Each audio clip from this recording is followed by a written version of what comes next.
Hi friends, అందరికీ customer వచ్చేసి cooling రావట్లేదని కంప్లైంట్ ఇస్తే మనం లీకేజ్ ఉందా లేదా చెక్ చేయడానికి మనం అక్కడికి వెళ్ళామండి. కూలింగ్ ఎందుకు రావట్లేదని కస్టమర్ వచ్చేసి మనకు ఇంతకుముందు వచ్చిన టెక్నీషియన్ ఏం చేశాడంటే 5th ఫ్లోర్ ఇది బ్యాక్ టు బ్యాక్ ఇచ్చేసి అది ఆయన ఇన్స్టాలేషన్ చేసేసి వెళ్ళిపోయారు. వేరే కొత్తగా వచ్చిన టెక్నీషియన్లు. ఎవరికైనా చెప్పేది ఒకటే, బ్యాక్ టు బ్యాక్ అనేది అపార్ట్మెంట్లలో చేయకండి, దానివల్ల చాలా ప్రమాదం. ఇప్పుడు మనం దిగాలన్నా కూడా జూలా వేసుకొని దిగాలి. ఇది చూడండి, జూలా వాళ్ళని తెప్పించుకొని మనం ఏసీ అంతా ఇప్పుడు రిమూవ్ చేయాల్సి వస్తుంది. అలా చేస్తే బదులు ఇండోర్ ఫ్లేరింగ్ అనేది చేసుకుంటే మనకు ఇన్సైడ్ అనేది ఓపెన్ చేసుకోవచ్చు. ఇప్పుడు back to back already whole ఉందని బ్యాక్ టు బ్యాక్ పెట్టేశారు. దానివల్ల ఇప్పుడు ఇదంతా ప్రాసెస్ అనేది ఎక్కువ ఉంటుంది. మనం నెక్స్ట్ టైం ఏదైనా రిపేర్ వచ్చినా కూడా దానివల్ల ప్రాబ్లం అవుతుంది కదా ఫ్రెండ్స్. అందుకోసం ఏది చేసుకున్న అపార్ట్మెంట్లలో ఇండోర్ ఫ్లేరింగ్ అనేది చేసుకోండి. ఇది వచ్చేసి 5th ఫ్లోర్.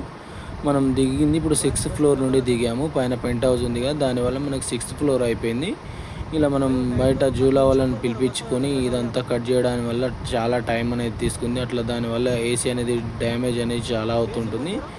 మళ్ళీ దానివల్ల ఇదంతా తీసుకొని మళ్ళీ ఇచ్చేసి వెల్డింగ్లు అవన్నీ కొట్టుకొచ్చేసరికి కొత్త కాయలైనా రీప్లేస్మెంట్ చేయడానికైనా కానీ కస్టమర్కి ప్రాబ్లం అనేది ఎక్కువ అవుతుంది. మళ్ళీ మన టెక్నీషియన్లకు కూడా సేఫ్టీ అనేది ఉండకుండా ప్రాబ్లం చాలా ఎక్కువ అవుతుంది. ఇదిగోండి, కూలింగ్ కాయిల్లో లీకేజ్ అనేది వచ్చింది. దానివల్ల ఈ ఇండోర్ అనేది మనం ఓపెన్ చేయాల్సి వస్తుంది. ఇక్కడ చూశారు కదా, లీకేజ్ వల్ల మనకు ఇండోర్ కాయిల్ మొత్తం తీయాల్సి వస్తుంది. అందుకోసమే అపార్ట్మెంట్లలో ఎప్పుడు కానీ బ్యాక్ టు బ్యాక్ అనేది చేయకండి, ఓన్లీ ఇండోర్ ఫ్లేరింగ్ అనేది చేయండి. ఇప్పుడు దీనివల్ల మనం ఏం చేసాం, మళ్ళీ హోల్ కొట్టి ఇండోర్ ఫ్లేరింగ్ అనేది చేయడానికి ఇక్కడ చూడండి పైప్ సరిపోవట్లేదు. మళ్ళీ అటాచ్మెంట్ చేయడానికి ఇక్కడ వెల్డింగ్ కూడా కావట్లేదు, ఎందుకంటే అది ఎక్కువ హీటింగ్ అనేది తీసుకుంటుంది కాబట్టి వెల్డింగ్ కూడా కావట్లేదు. కొంచెం పైప్ ఉంది. మళ్ళీ ఏం చేసామంటే అది మొత్తం రిమూవ్ చేసేసి ఇక్కడ ఒక వైర్ అనేది లోపంచెలు కొట్టి పైప్ అంతా బయటికి లాగి అక్కడ మనం వెల్డింగ్ అనేది ప్రాపర్గా చేసుకుంటూ జాగ్రత్తగా, ఎందుకంటే వేరే పైప్లకు డ్యామేజ్ కాకుండా ఉండడానికి వెల్డింగ్ అనేది జాగ్రత్తగా చేసుకోవాలి. చూస్తున్నారు కదా, మీకు వెల్డింగ్ అనేది ప్రాపర్గా చేసిన తర్వాత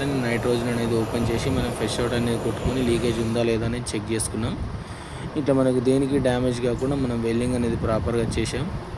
ఇదిగోండి ఇలా ఉంటుంది, ఎందుకంటే అక్కడ జాగా ఏం లేదు, 1 ఇంచ్ బయటకు వచ్చేసింది. అది వెల్డింగ్ అయిపోయిన తర్వాత మనం వ్యాక్యూమ్ అనేది కంపల్సరీగా చేయాల్సిందే.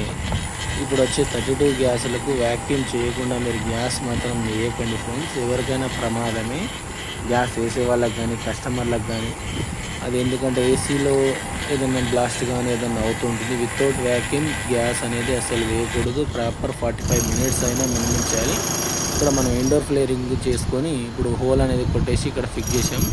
ఇంతకుముందు వచ్చేసి పైప్ అనేది అటు సైడ్ ఉండేది, దానివల్ల మనం ఇండోర్ ఫ్లేరింగ్ చేసేసి హోల్ అనేది కొట్టేసి ఇప్పుడు మనం వ్యాక్యూమ్ అనేది ప్రాపర్గా చేసుకొని ఇప్పుడు 45 మినిట్స్ తర్వాత మనం వ్యాక్యూమ్ అనేది బంద్ చేస్తున్నాం. ఏసీకైనా మినిమం 45 మినిట్స్ అని పెట్టండి, ఎందుకంటే నైట్రోజన్ వేసి ఉంటాం, వాటర్లో ఉంటుంది కాయిల్, దానివల్ల లీకేజ్ వల్ల మనకు ప్రాపర్గా కూలింగ్ అనేది రాకుండా ఉంటుంది. నైట్రోజన్ అనేది వేసిన తర్వాత మనం 45 మినిట్స్ అనేది వెల్డింగ్ అనేది చేసుకోవాలి. ఇలాంటి వీడియోల కొరకు మన MDR ఛానల్ని కొంచెం ఫాలో చేయండి ఫ్రెండ్స్, కొంచెం సబ్స్క్రైబ్ కూడా చేసుకోండి. మనం ప్రాపర్గా వెల్డింగ్ చేసుకొని గ్యాస్ అంతా చూసుకొని ఇక్కడ ఒక 5 మినిట్స్ అనేది వెయిట్ చేసాము, ఎందుకంటే మనకు లీకేజ్ ఎక్కడ ఉందా లేదా చెక్ చేసుకోవడానికి. గేజ్లో కూడా కనిపిస్తుంది, మైనస్లోకి వచ్చేస్తుంది, -30లో.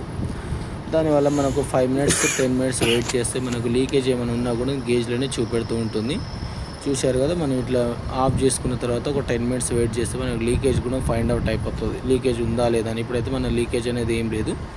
దానివల్ల మనం ఇప్పుడు ఏం చేస్తున్నామంటే ఇది మొత్తం ఇప్పేసి గ్యాస్ అనేది వేస్తున్నాం. గ్యాస్ అనేది ప్రాపర్గా 32 గ్యాస్ కాబట్టి ప్రాపర్గా మనకు మెజర్మెంట్ వెయిట్ లెక్కనే మనం వేసుకోవాలి. ఇదంతా అయిపోయిన తర్వాత మళ్ళీ ఏసీ అనేది ఆన్ చేసాము. కూలింగ్ అనేది పర్ఫెక్ట్గా వస్తుంది.